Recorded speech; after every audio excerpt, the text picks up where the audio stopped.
Hello, everyone, and it's good to be here. My name is Lola Oduba. The program is Investigative Tidbits. Today, we're going to be having on one of such persons that work in the PCC. Of course, the PCC is the Public Complaints Commission, and that's where this program is coming to you from. We're going to be having today someone who's the Assistant Chief Investigation Officer, of course, in the Pension Division, the new pension unit, and her name is Miss Dofern E. Hegben. Am I right? Correct me. That's fine. Correct me. No, that's fine. Hegben. Thank you very much. Awesome. Now, it's good to have you on the show, Dofern. Likewise, thank you so much. Okay. Glad to be here. Thank God. Yes. Okay, now tell us.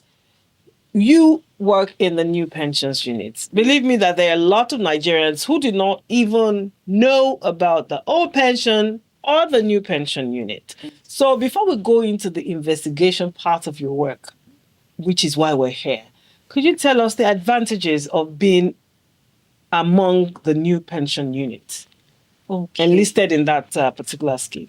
Thank you so much for that question. All right, as the name implies, new pension, the new pension scheme was actually introduced in 2004. Yes, 2004, which kicked off between 2006 2007. Now it was repealed and then reenacted 2014. So there's an. Why was it repealed? I need to ask. There were so many gray areas. So many areas, that they needed to, fix. So they had to, repeal it and then they reenacted because it looked like they didn't cover everybody or every issue pertaining pension. So that was why they did that. And of course, there's an act binding on them, which is the Pension Reform Act 2014.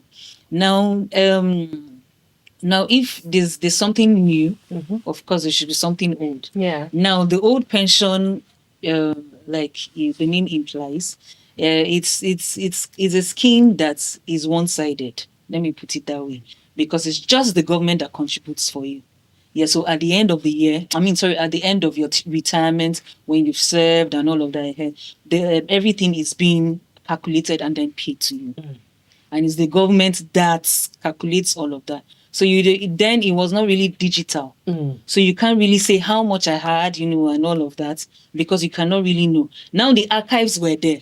But sometimes, like I said, since it was not digital, the records were analog. Yes, were analog, and it wasn't really, it wasn't really precise. So you won't really know how much you contributed and all of that. Now that was why the new pension now came on board. And now new pension, why I love it so much. Of course, there's the good and then the bad when it comes to it. But why I love new pension so much is that it has covered everybody. Now then you just say, okay, because it's a government body. That is why that's the National Pension Commission, which is the regulatory body. Now it's the big umbrella that you still have the old pension and then the new pension hidden under. Yes, because PTAD was coined out of PENCOM because they are being enacted in the Act also. So that is the Act also is binding on them. Now, the good thing I like about them, because the issues that they introduced was even a market woman can be involved in the scheme. Yes, that's how good it is. Wow. Yes, so I mustn't work in a government office for me to expect my pension. Yes, I mustn't do that. So that for any other person that you're not working for private or you're not working for the government, it's called MPP, which is Micro Pension Plan. Yes, so it covers everybody, whatever sector you are, wherever you're working. So that's one of the advantages. And then another thing is, now, like I said, the old pension is just the government that contributes for you. New pension, the government contributes for you, and you also contribute. But it's your employer that does the whole calculation. Now, the percentage is the government contributes 10%, and the employer contributes 8%, which is 18%. Government? Yes, government still contributes for you 10%. Even if you were a market woman. No. This is no. This is just for government workers. For government workers. Okay. Yes. So for government workers, even private workers, your employer contributes for you 10%, and then you also contribute for yourself 8%. Fantastic. But this is actually done by your employer. Now, the trick to that is, or rather, another side of the coin to that is, you can also contribute voluntarily. Now, that 18% might be too small for me. Yes, because Under the new pension. yes, under the new. So I feel, let me also take something out of my salary and then contribute. But the rule is your salary has to be left with 1/3 of what you have. Should be left in your coffers. So That's in your account in the back. Yes. So you can't remove anything that is less than 1/3. 1/3 has to be left. So even if you want to contribute anything, you have to be conscious that 1/3 of my salary has to be left. Yes, for me to use it. So that's one of. And then another thing is that you can actually monitor your savings. Like we said, then it was analog. Now it's digital. You have different pension fund administrators. That's what we call them. There are so many. You have trust fund. You have power pensions. You have access ARM. You have a lot of them. So whichever one you want, you can just walk up to their office and then they register you. So there's an identifier that makes it very unique for you, which is that PIN, which is the personal identification number. So that's what they know you by. Now you're being registered. Once you register, there's a place that you can go and then check. Your records are there. And sometimes they also send you messages that this is how much you've recorded. This is how much you have saved up for this year. Like that. Fantastic. So it makes it very easy. Fantastic. It makes it very easy. Yes. I mean that's good news because it's great news to hear that people can actually monitor how their retirement plan is going. Yes. They can know what it is they need to improve on, whether they need to save more if you want at the end of your years in service to be more productive, whether you need to save more, whether you need to. So it's a great way of planning ahead. I think so that life doesn't stop after retirement. True. Oh, fantastic. I'm happy to hear that. Now, I also know, Dauphin, that you are also in the investigation unit of the Public Complaints Commission. Now, of course, as an assistant chief investigation officer, for you to have gotten to the level of assistant chief, you have over the years been through heard of cases that have been brought to you and you have resolved some. Very well. Tell me, which have stood out for you the most? All right. There are a lot of cases, but I'll just pick one. Okay, the case was actually originally against the police pension office. Now, the complainant, his father works with the police, and then he actually died in active service. So when he died in active service, normally they have different benefits that you're entitled to. So he was entitled to, you have the group life insurance, you have burial allowance, you have your pension, and then you have your gratuity. Now, the problem was the only money that was being paid to them was the burial allowance, which was just 20,000. Now, he died as a corporal. That's the level he died.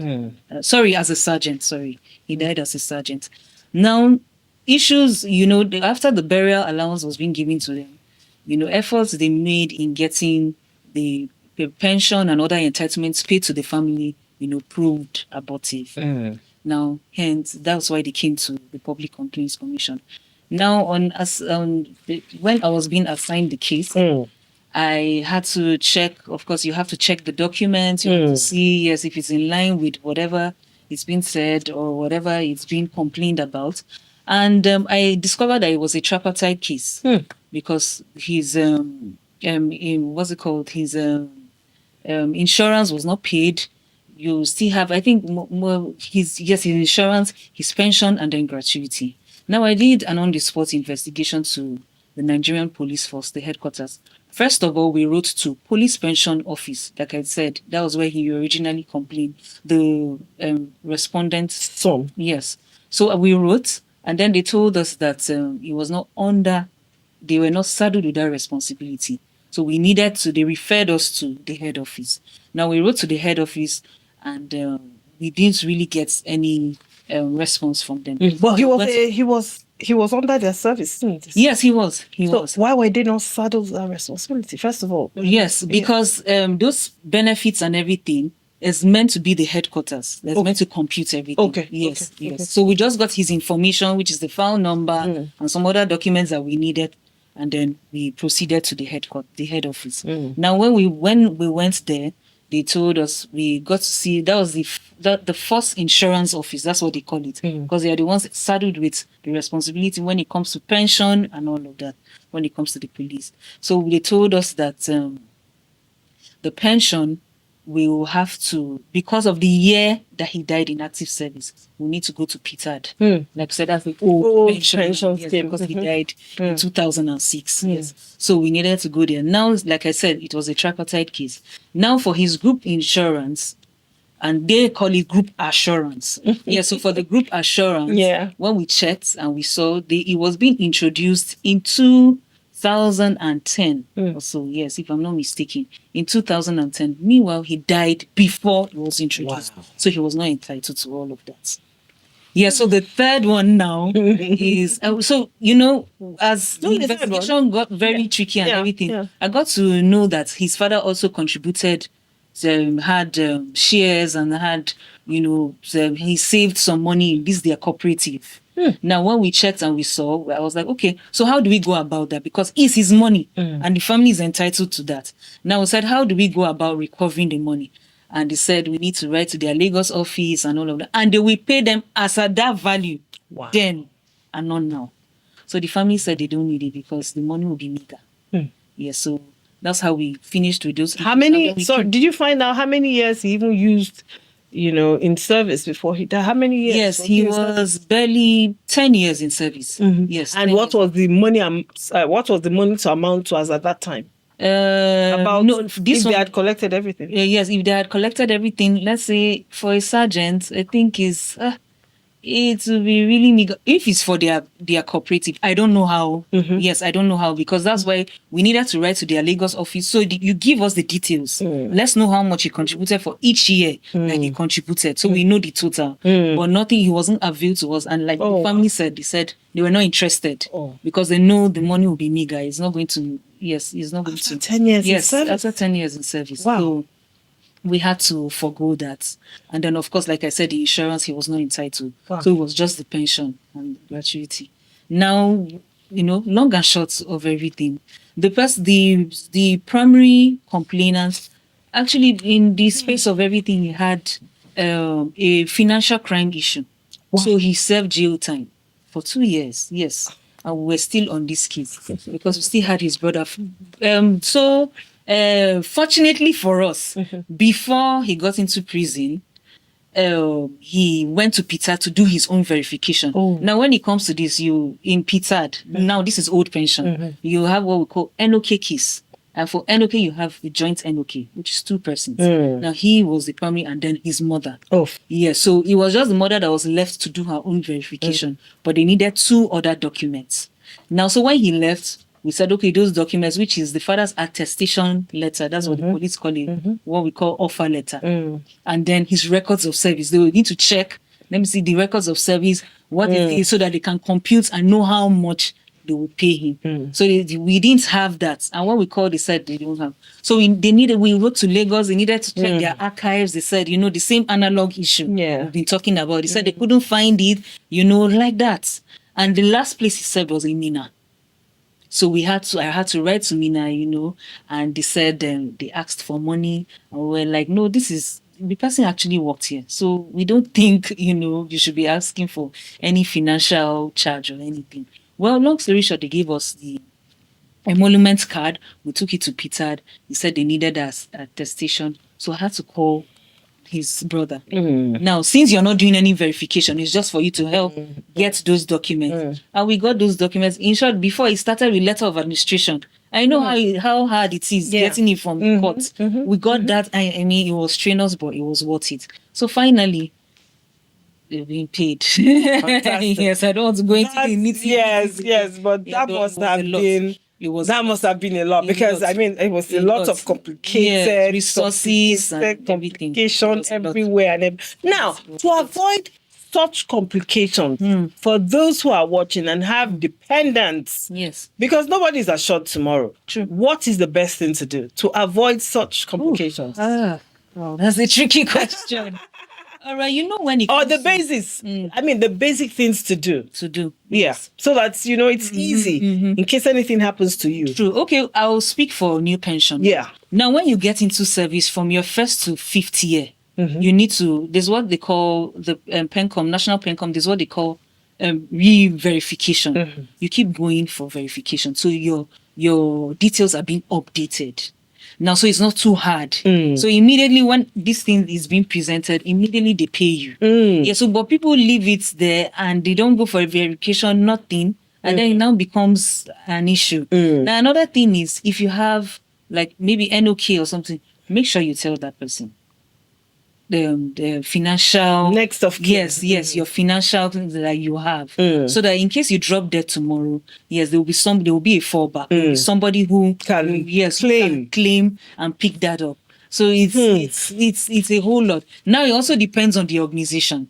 That's another thing. It depends on the organization. Now this organization might differ from this other one, which is totally different. So Yeah. I think people just really need to know. But again, Yes. I mean, when you say organization, you are talking about, of course, I mean, take for instance, we are talking about the Public Complaints Commission. Okay, the now. public, yes. But I would assume that the PITAD or the PENCOM cuts across all organizations. Yes, For they do. those who are watching, Yes, they do. there are some bases that you just must fulfill Yes. to make sure that things go smoothly True. when either you retire or yes, you you- unfortunately pass on. Okay, now this of course is relevant for everyone who's watching, because as you know, nobody is assured tomorrow, Now, the next, does any other case come to mind that, was a bit, complicated, but at the end, even if it wasn't complicated, that you Okay. were now able to say, yes, we were able to do Yes, it was a bit complicated. Okay. Now, that's another thing. Thank you. Yeah. This is like a follow-up to the question you asked.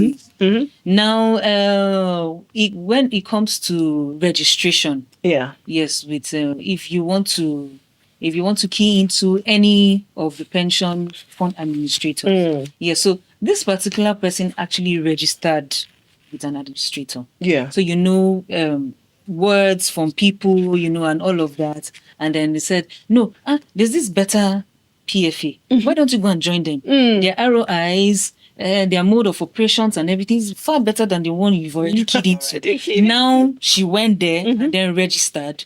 Of course, these other fund administrators is also business. So I'm not even mindful if you're in one or if you've already keyed into any or not. Yeah. So I'm mindful because most of them, if I get to get clients or I get to get people, is also a plus on me financially and otherwise. Yeah. Yeah. So, she got to register with another pension fund administrator, and they were charging her both ways. Oh, Yes. wow. So her money was going both ways. Did she know that was the implication? I'm sure she didn't know. Yeah, she didn't, but she was getting alerts from both. Oh. That was another thing. She was getting alerts from both. So, sorry to say, Yeah. I'm sure the whole greediness. People just feel, okay, I have money here, I have money here. Oh. So they're all mine. Yeah. So I'm sure that was what, was racing through her mind and everything. And the long and short of everything was, when she retired, it was just one that was paid to her. From one and meanwhile, she was being debited for even the other one. Yes.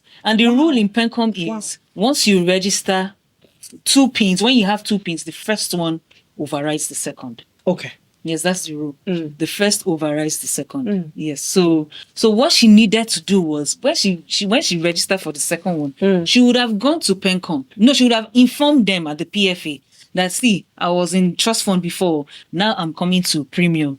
Please help me know how I'm going to deactivate that other one so that I will be with you guys fully. But she never did that. And Like you something said, I'm sure it's ignorance. Yeah. And it's Yes. something that could have been done easily. Easily. Because sometimes, Easily. for some people, it's just the thinking. Yes, about the whole process. the Yes, process and of- no, you would have because they would deactivate it there. Oh. Right, inform PENCOM.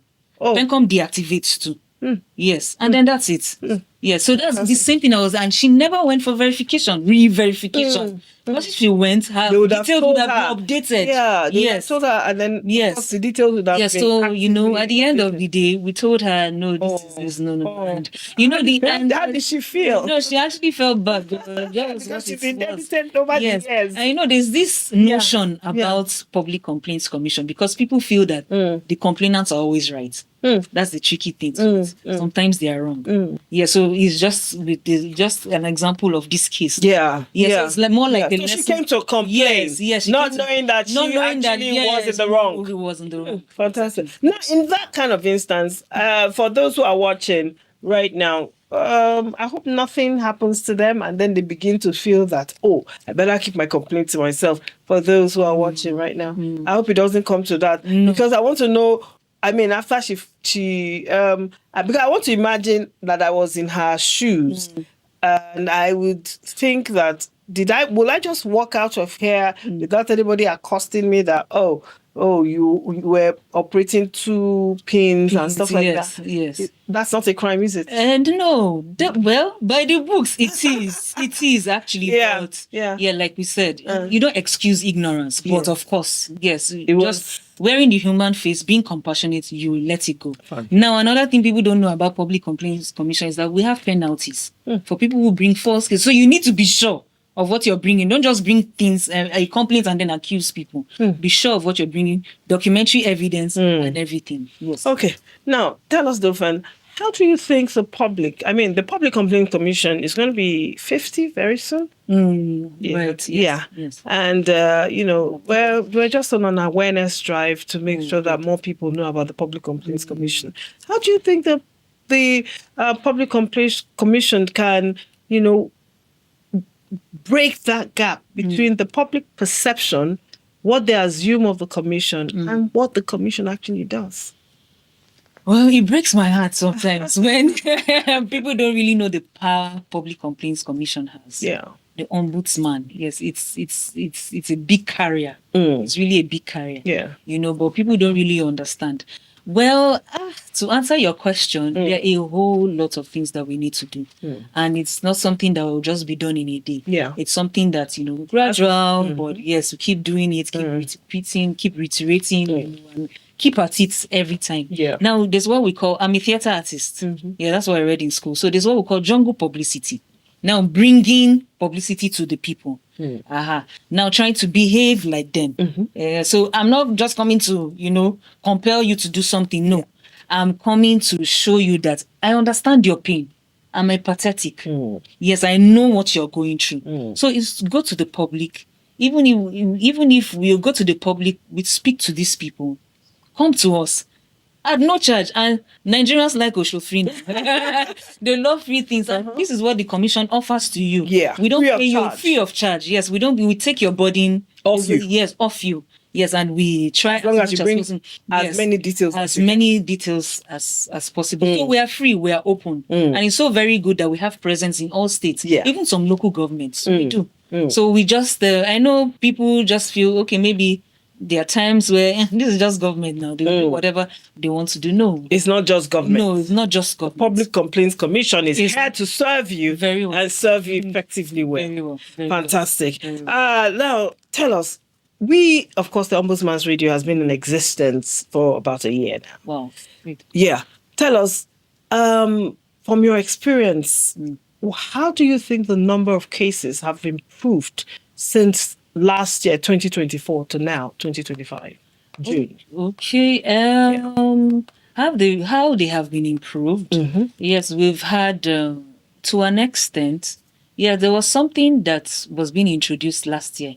I was a partaker of that. Yeah. Yes, that's one of the things that I was trying to say.